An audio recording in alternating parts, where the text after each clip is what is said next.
Bearys Group ವತಿಯಿಂದ September 25ರಂದು green walkathon 2021 Mangaluru ವಿಶ್ವವಿದ್ಯಾನಿಲಯದ ಮಂಗಳ ಆಡಿಟೋರಿಯಂನಿಂದ ಬಿಐಟಿ ಕ್ಯಾಂಪಸ್ವರೆಗೆ ಆಯೋಜನೆ ಮಾಡಲಾಗಿದೆ ಎಂದು ಬಿಐಟಿಯ principal doctor S I Manzoor Basha ಹೇಳಿದರು. ಅವರು ಮಂಗಳೂರಿನ ಪ್ರೆಸ್ ಕ್ಲಬ್ನಲ್ಲಿ ಸುದ್ದಿಗೋಷ್ಠಿ ನಡೆಸಿ ಮಾತನಾಡಿದರು. ವಿಶ್ವದಲ್ಲಿ ಬದಲಾಗುತ್ತಿರುವ ನಿರಂತರ ಹವಾಮಾನ ಬದಲಾವಣೆ ಮನುಕುಲಕ್ಕೆ ದೊಡ್ಡ ಪರಿಣಾಮ ಬೀರಿದೆ. ಈ ಕಾರಣದಿಂದಾಗಿ ಭೂಮಿಯನ್ನು ರಕ್ಷಿಸುವ ಮಾನವನ ಜವಾಬ್ದಾರಿಗಳು ಹಲವಾರು ಪಟ್ಟು ಹೆಚ್ಚಾಗಿದೆ. ಇಂಧನ ಸಂರಕ್ಷಣೆ, ಇಂಧನ ಉಳಿಸುವ ತಂತ್ರಜ್ಞಾನಗಳು ಮತ್ತು ಮೂಲ ಸೌಕರ್ಯಗಳ ಬಳಕೆ, ಜಾಗತಿಕ ತಾಪಮಾನ ಕಡಿಮೆ ಮಾಡುವುದು, ಗ್ರೀನ್ ಹೌಸ್ ಗ್ಯಾಸ್ ಹೊರಸೂಸುವಿಕೆಯನ್ನು ಕಡಿಮೆ ಮಾಡುವ ನೀತಿ, ಹೀಗೆ ಅನೇಕ ಭವಿಷ್ಯದಲ್ಲಿ ಉತ್ತಮ ಕಾಳಜಿ ಮತ್ತು ಸಮರ್ಥನೀಯವಾಗಿರಬೇಕು ಎಂದು ಹೇಳಿದರು. ಇನ್ನು ಗ್ರೀನ್ ವಾಕಥಾನ್ಗೆ ಮಂಗಳೂರು ವಿಶ್ವವಿದ್ಯಾನಿಲಯದ ಉಪಕುಲಪತಿ ಡಾಕ್ಟರ್ ಪಿ ಸುಬ್ರಹ್ಮಣ್ಯ ಅಡಪಡಿತಾಯ ಅವರು ಧ್ವಜಾರೋಹಣ ಮಾಡಲಿರುವರು.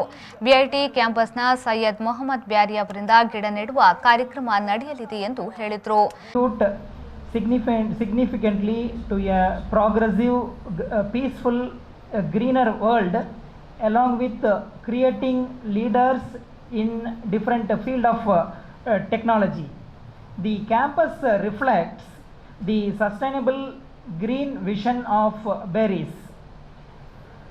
The world is under constant threat of climatic change.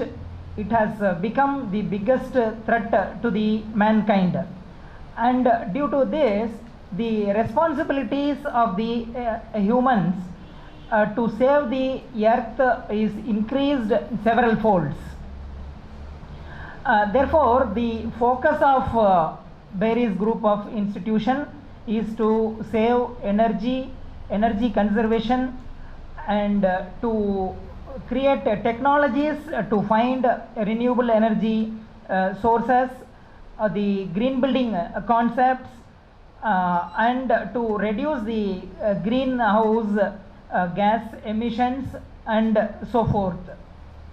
ಈ ಸಂದರ್ಭ ಸುದ್ದಿಗೋಷ್ಠಿಯಲ್ಲಿ ಬೀಡ್ಸ್ principal R Ashok LP Mendonsa, BIT polytechnic principal doctor Aziz Mustafa, BIT Mangaluru ECE ವಿಭಾಗದ ಮುಖ್ಯಸ್ಥ ಡಾಕ್ಟರ್ ಅಬ್ದುಲ್ಲಾ ಗುಬ್ಬಿ ಉಪಸ್ಥಿತರಿದ್ದರು.